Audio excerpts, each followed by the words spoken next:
So we have to prove third law with the help of second law. यहाँ पर हमने second law से first law को prove किया है। अगर आप में से कोई आइडिया बताना चाहता है तो बता सकता है मुझे, किस तरह प्रूव करेंगे? एनीबडी? अपना आइडिया दो, कोई बात नहीं, हो सकता है भाई गलत हो। एनीबडी? No idea?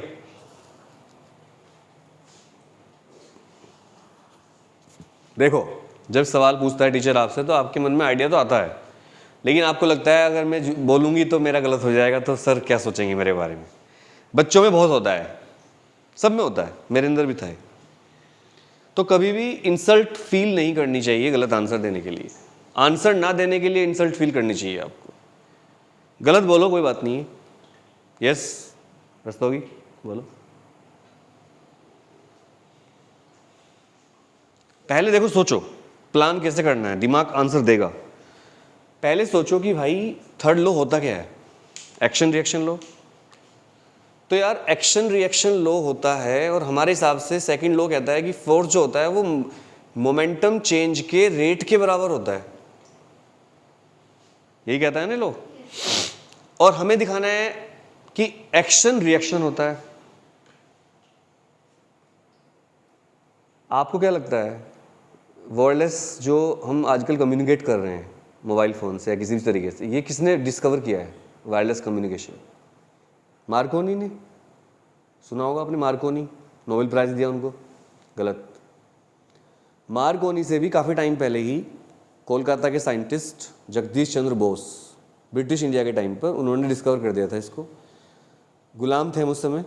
उन्होंने बात पब्लिश करी, उनको इंग्लैंड बुलाया गया डेमोस्ट्रेशन दिखाने के लिए। वो गए, उन्होंने प्रूफ किया, उन्होंने पेटेंट किया अप्लाई, उनको पेटेंट नहीं दिया गया। उसी पेटेंट को चोरी करके जर्मनी के साइंटिस्ट मार्कोनी ने अपने नाम से पब्लिश करवा लिया और लेक्चर दिया। हालांकि वहाँ के लोगों ने उसको बहुत बेइज्जती करी उसकी, कि तुम कितने झूठे हो, ये तो जेसी बोस थे इंडियन, उन्होंने बताया था।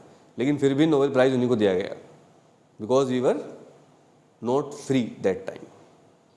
तो जो आप आजकल पूरे वर्ल्ड में वायरलेस कम्युनिकेशन देख रहे हो, this is due to an Indian scientist named JC Bose. You should be proud of that. Ramanujam, great mathematician Ramanujam, उनके ऊपर तो मूवी बनी है। वो इतने शर्मिले थे, वो कुछ लिखते थे थ्योरम्स और अपनी डायरी में लिख के तकिए के नीचे रख के सो जाते थे। उनको शर्म लगती थी, और इसी का परिणाम हुआ कि उनकी बहुत सारी रिसर्च का पता ही नहीं चल पाया। उनकी वाइफ ने वो लेटर कुछ पोस्ट कर दिए उनके। 3 इडियट पिक्चर में एक सीन दिखाते हैं कि वो फरहान कुरैशी अपने लेटर को पोस्ट नहीं करता शर्मा के, वो वहाँ से कॉपी किया गया आइडिया। रामानुजम अपनी थ्योरम तो लिखते थे पर उनको इंग्लैंड नहीं भेजते। उस टाइम ये टाइम था कि सब कुछ इंग्लैंड भेजना है, क्योंकि वहीं पर सारी रिसर्च थी, यूनिवर्सिटी वहीं थी बड़ी बड़ी। अगर वो प्रूव कर देंगे तो आप कुछ हो। वो तो उनकी वाइफ ने या किसी दोस्त ने पोस्ट कर दिए, तब उनको बुलाया, वहाँ जाके बीमार हो गए ठंड से। पैसे थे नहीं उनके पास कपड़े पहनने के ढंग में। सोचो कैसे कैसे लोग मरे हैं। रामानुजन की डेथ कैसे हुई? टीवी से। टीवी का इलाज था नहीं उस टाइम। अब तो टीवी का इलाज 20 रुपये में होता है, 20 रुपये का पत्ता आता है गोली का, खा लो ठीक हो जाओगे। तब टीवी का इलाज ही नहीं था, ट्यूबरकुलोसिस, और गरीब आदमी थे, ठंड बहुत पड़ती है इंग्लैंड में, मर गए। ऐसे बड़े बड़े ब्रेन चले गए, सोचो। और आप शर्माते हो कि मैं बता दूंगी तो मेरा तो इंसल्ट हो जाएगी। अरे इंसल्ट क्यों होगी मेरे सामने? मैं तो आपका टीचर हूं भाई। टीचर क्या होता है? Teacher is like a father. Teacher तो पिता के समान होता है, टीचर से क्या शर्माना? तो मैं आपसे बता रहा हूं कि mv minus mu upon t, it is the second law. अगर मैं इसको इस तरह देखूं कि मैं F1 फोर्स लगाता हूं तो होता है mv1 minus mu1 upon t1, और अगर मैं F2 फोर्स लगाता हूं तो mv2 minus mu2 upon t2। ये तो लिखने का तरीका है, 2 फोर्स लगा रहा हूं एक्चुअली में। और अगर m1 F1 is equal to F2 है, इफ हमने उल्टा ले लिया, हमने प्रूफ थर्ड लॉ को ले लिया पहले, वो तो मैं इसलिए देखो F1 प्लस F2 0 होता है, तो इसको मैं इधर ले जाऊंगा तो ये माइनस लेना पड़ेगा मुझे, ठीक है ना। वैसे मैं मोड ले रहा हूँ, चलो लगा देता हूँ, ठीक है। अब कोई दिक्कत तो नहीं है। तो मैंने ले लिया कि अगर ऐसा सच है तो क्या रिजल्ट आएगा, देखते हैं। तो रखो F1 की value mv1 minus mu1, mass same है और टाइम भी सेम ले रहे हैं हम कि दोनों बार बराबर टाइम लगा। तो t तो mv2 माइनस m क्या, हाँ यहाँ माइनस लगाएंगे, तो m कितना u2 अपॉन t, t से t क्या हो गया कैंसिल। अब जैसे आपने माइनस बोला मुझे अच्छा लगा, किसने बोला था, ये तो आपने बोला था। इस तरह बोलना चाहिए। अगर कोई टीचर से भी कुछ स्टेप छूट जाता है, गलती हो जाए, बताओ सर ये तो छूट गया सर। लेकिन कुछ बच्चे स्कूल में क्या करते हैं, मैंने देखा है, यहाँ तो आप कुछ भी बोल दोगे कोई फर्क नहीं पड़ेगा, लेकिन स्कूल में टीचर चिढ़ जाते हैं। अगर आपने टीचर को थोड़ा एरोगेंस से बोल दिया ना, सर क्या कर रहे हो सर, ये क्या कर रहे हो सर, गलत कर रहे हो सर, माइनस छोड़ दिया सर आपने, तो ऐसे बच्चे होते हैं, वो थोड़ा अपना इंप्रेशन मारने के लिए से कर देते हैं। तो टीचर उस टाइम तो कुछ बोलेगा नहीं आपको, लेकिन भाई साहब छोड़ेगा नहीं तुम्हें। फिर टीचर एक सांप की तरह होता है स्कूल का, उसका डसा हुआ मांगे ना पानी, बदला जरूर लेगा अपना, पीटीएम में लेगा, बेइज्जती कर करके आपकी। तो एक्सक्यूज मी सर, हाँ सर एक बात कहनी सर, मतलब डर के दिखाओ, क्या हुआ सर, वो sir I think sir you have left sir minus, I think sir, sorry sir, ओ बेटा हाँ सर, वेरी गुड बहुत अच्छा लड़का है, बैठ जाओ, फिर खुश हो जाएगा। पर अगर आपने सर ये क्या है सर, क्या माइनस छोड़ रहे, ये मास्टर हो तुम, क्या पढ़ा रहे बस फिर तो हो गया।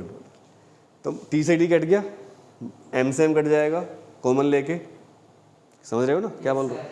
तो v1 minus u1 is equal to v2 minus u2, minus का साइन, ठीक है। तो every action has an equal and opposite reaction, equation बन गई हमारी सेम, ठीक है। वैसे आप इसको इतना बड़ा मत करो, छोटा भी तरीका है मेरे पास, मैं छोटा तरीका बता देता हूँ। देखो एक दीवार लेते हैं, एक डायग्राम बना दिया करो छोटा सा, ये डायग्राम बना दिया हमने। तो ये तरीका आसान है इसका, अगर कोई टीचर आपसे पूछे तो ये बना देना। एक लड़के ने उसमें लात मारी दीवार में लात कैसे बनाऊँ, अच्छा लात नीचे से आती है, ऐसे मारेंगे तो, हाँ नीचे से ये लात लगाई लड़के ने। कई बार खेलते लात मारते हैं, फोर्स कितना लगा F1, इधर को कितना फोर्स लगेगा F2, इधर को एक्सेलरेशन कितना था A, इधर को कितना होगा -A, तो दीवार भी आप पर फोर्स लगाएगी। तो F1 is equal to -F2, तो इसको लिखेंगे MA, तो इसको लिखना पड़ेगा हमें M-A, मस्त उतना ही रहेगा। एक्सेलरेशन अपोजिट डायरेक्शन में हो जाएगा, क्योंकि एक्सेलरेशन एक वेक्टर क्वांटिटी है, नोट कर लीजिए, ये छोटा derivation. So we have proved that the second law is the original law of motion, because we can derive first and third law with the help of second. ये derivation नहीं, तो छोटे से स्टेटमेंट होते हैं, कोई डेरिवेशन नहीं कह सकते, हाँ दिखाना पड़ेगा। एंड इट डिपेंड ऑन, जैसे एक मिनट, अगर आपका क्वेश्चन है which law is the original law, एक नंबर, तो आप क्या लिखोगी सेकंड लॉ, उसमें डेरिवेशन करने की जरूरत नहीं है।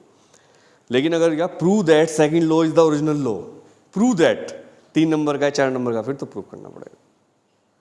लेकिन अगर 1 नंबर का ही आता है और आप प्रूव कर रही हो और 2 पेज भर दिए उसके चक्कर में, तो आपने अपना बहुत सारा टाइम वेस्ट कर लिया।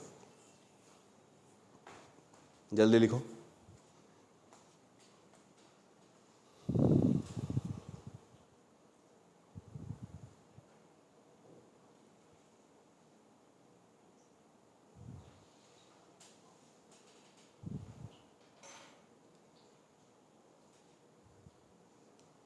फास्ट लिखिए, फास्ट।